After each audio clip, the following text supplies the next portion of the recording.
kembali lagi dengan saya, Basuki Manguntungi, SSI MSI, peserta pelatihan dasar CPNS gelombang 5, angkatan 13, golongan 3, kelompok 3. Pada kesempatan kali ini, kembali saya akan membawakan suatu podcast terkait dengan penerapan sistem merit di Indonesia, baik di pusat maupun pada skala Pemda. Sebelumnya, kita harus memahami pengertian dan tujuan dari sistem merit itu sendiri. Jadi, sistem merit adalah suatu kebijakan dan manajemen ASN yang berdasarkan pada kualifikasi, kompetensi, kinerja yang diberlakukan secara adil dan wajar dengan tanpa diskriminasi. Jadi, tujuan dari sistem merit ini adalah yang pertama adalah merekrut ASN yang profesional dan berintegritas dan menempatkan mereka pada jabatan-jabatan birokrasi pemerintahan sesuai dengan kompetensinya. Kemudian yang kedua, mempertahankan ASN melalui pemberian kompensasi yang adil dan layak. Kemudian yang ketiga, mengembangkan kemampuan ASN melalui bimbingan dan diklat. Kemudian yang keempat, melindungi karir ASN dan politisasi dan kebijakan yang bertentangan dengan prinsip merit, yaitu korupsi, nepotisme, primordialisme, dan lain sebagainya. Latar belakang kenapa kemudian sistem merit diperlakukan, yang pertama adalah adanya praktik spoil system dan inkompetensi dalam sistem rekrutmen dan seleksi pegawai. Kemudian yang kedua, perlunya adanya keterikatan antara pengelolaan SDM dengan tujuan organisasi. Kemudian yang ketiga, tingkat disiplin, etos kerja, dan budaya kerja ASN masih rendah. Dan kemudian yang keempat adalah struktur kepegawaian, yaitu kualitas, kuantitas, dan distribusi belum ideal. Berdasarkan pasal 1 Undang-Undang ASN tentang ketentuan umum menyatakan bahwa sistem merit adalah kebijakan dan manajemen ASN yang berdasarkan pada kualifikasi, kompetensi, dan kinerja secara adil dan wajar dengan tanpa membedakan latar belakang politik, ras, warna kulit, agama, asal-usul, jenis kelamin, status pernikahan, umur, ataupun kondisi kecacatan.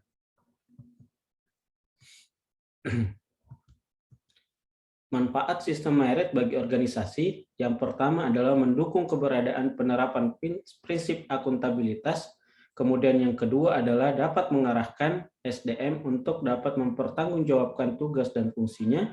Kemudian yang ketiga adalah instansi pemerintah mendapatkan pegawai yang tepat dan berintegritas untuk mencapai visi dan misinya.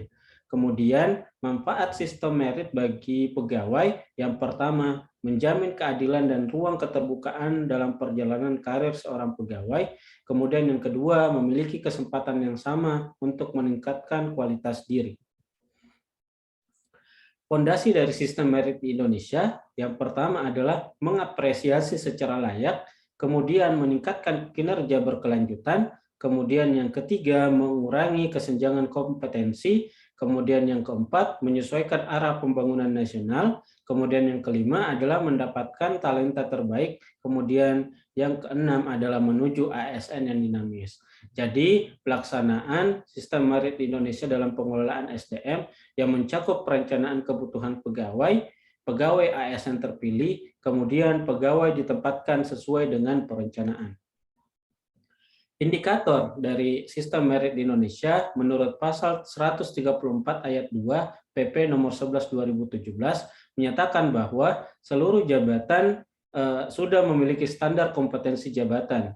Kemudian perencanaan kebutuhan pegawai sesuai dengan beban kerja, pelaksanaan seleksi dan promosi dilakukan secara terbuka, memiliki manajemen karir yang terdiri dari perencanaan, pengembangan, pola karir, dan kelompok rencana suksesi yang diperoleh dari manajemen talenta, memberikan penghargaan dan mengenakan sanksi berdasarkan pada pelatihan kinerja yang objektif dan transparan, menerapkan kode etik dan kode perilaku pegawai ASN, merencanakan dan memberikan kesempatan pengembangan kompetensi sesuai hasil penilaian kinerja, memberikan perlindungan kepada pegawai ASN dari tindakan penyalahgunaan wewenang, dan yang terakhir adalah memiliki sistem informasi berbasis kompetensi yang terintegrasi dan dapat diakses oleh seluruh pegawai ASN.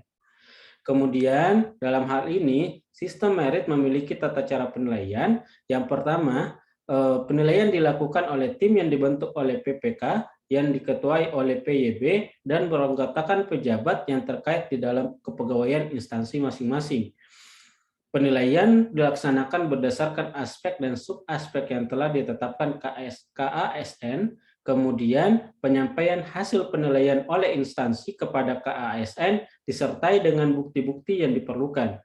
Kemudian selanjutnya verifikasi atas hasil penilaian yang disampaikan instansi oleh tim yang dibentuk oleh KASN, penetapan tingkat penerapan sistem merit dan penerbitan rekomendasi oleh pimpinan KASN, kemudian selanjutnya tindak lanjut rekomendasi oleh instansi, dan yang terakhir adalah monitoring dan bimbingan dari tim KASN, Kemenpan, BKN, dan LAN.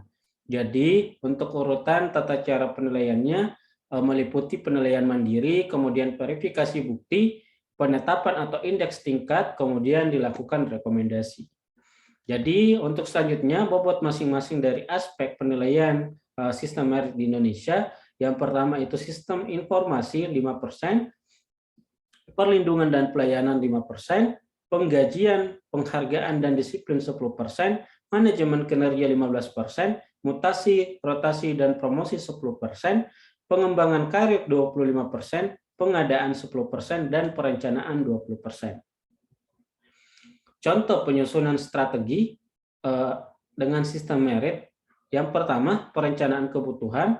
Contoh strateginya itu melakukan identifikasi kebutuhan real pegawai dengan mempertimbangkan kompetensi yang diperlukan oleh pegawai yang pensiun untuk 5 tahun ke depan.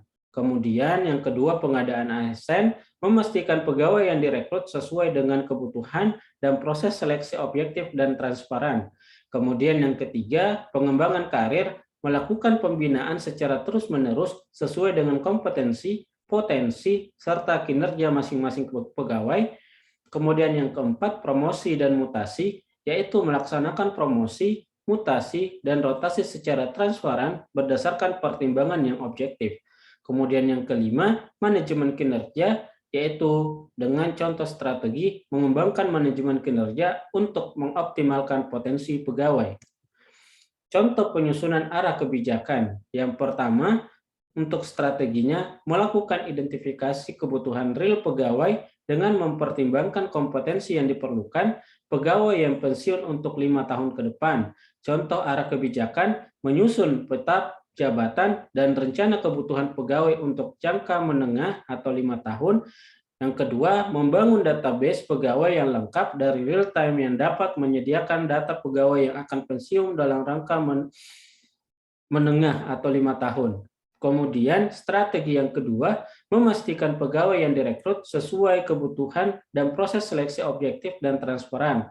Kemudian contoh arah kebijakannya adalah yang pertama, menyusun rencana pengadaan ASN untuk tahun berjalan, kemudian melaksanakan penerimaan CPNS, P3K, pengalihan PNS dari instansi lain pada tahun terakhir secara terbuka dan kompetitif. Kemudian strategi yang ketiga, melakukan pembinaan secara terus-menerus sesuai dengan kompetensi, potensi, serta kinerja masing-masing pegawai. Dengan contoh arah kebijakan, menyusun standar kompetensi manajerial, bidang dan sosiokultural untuk setiap jabatan. Kemudian contoh arah kebijakan yang keduanya yaitu menyusun profil pegawai berdasarkan pemetaan talenta atau kompetisi.